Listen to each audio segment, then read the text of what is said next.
The next video that we are doing in our training series will deal with more features of RouteXL. Just a quick mention on our route network is that we can actually have recent networks loaded. So if you're working with multiple networks, you can simply flip between them by clicking this button and selecting. Once you've loaded a road network, it will stay loaded and it will load it again automatically when you reopen RouteXL.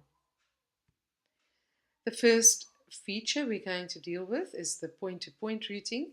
This has changed quite a bit in version 4.8 and it is simpler than it used to be.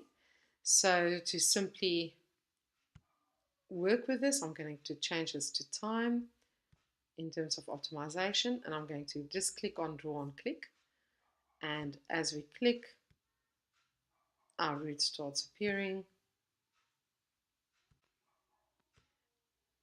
and it will just continue going like that.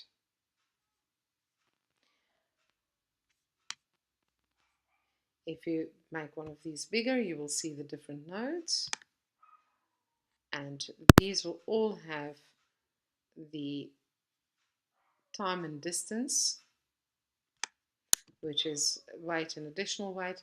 It's always distance and then time. So if you ever wonder, the distance is first and the time is second. And each route has a top level here as well. If we click on directions, we will get the directions of this particular route, which in this case is route 4,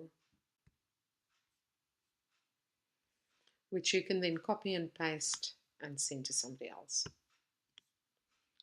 What we can also do, I'm just going to clear this, is to copy and paste points, and what it will do is it will route them in order. So let's say that I want to go and select some points here.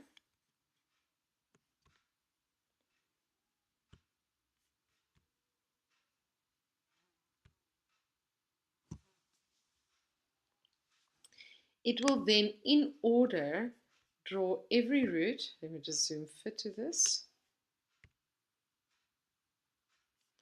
Between every one of these points.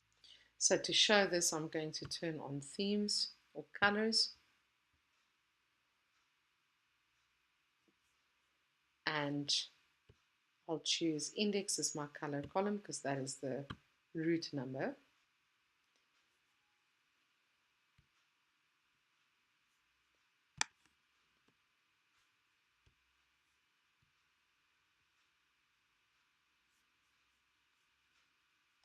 And there you go. If we wanted to see one particular route,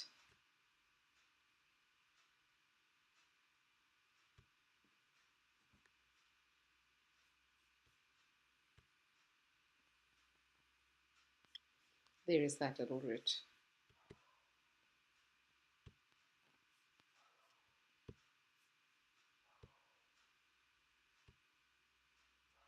So what you could do with this tool is, if you had a very unoptimized initial solution before you started doing routing and you wanted to compare the difference in your result later on and the initial result in that particular sequence, you could simply paste the points in with the old sequence and get a total, for instance, on distance and a total on time.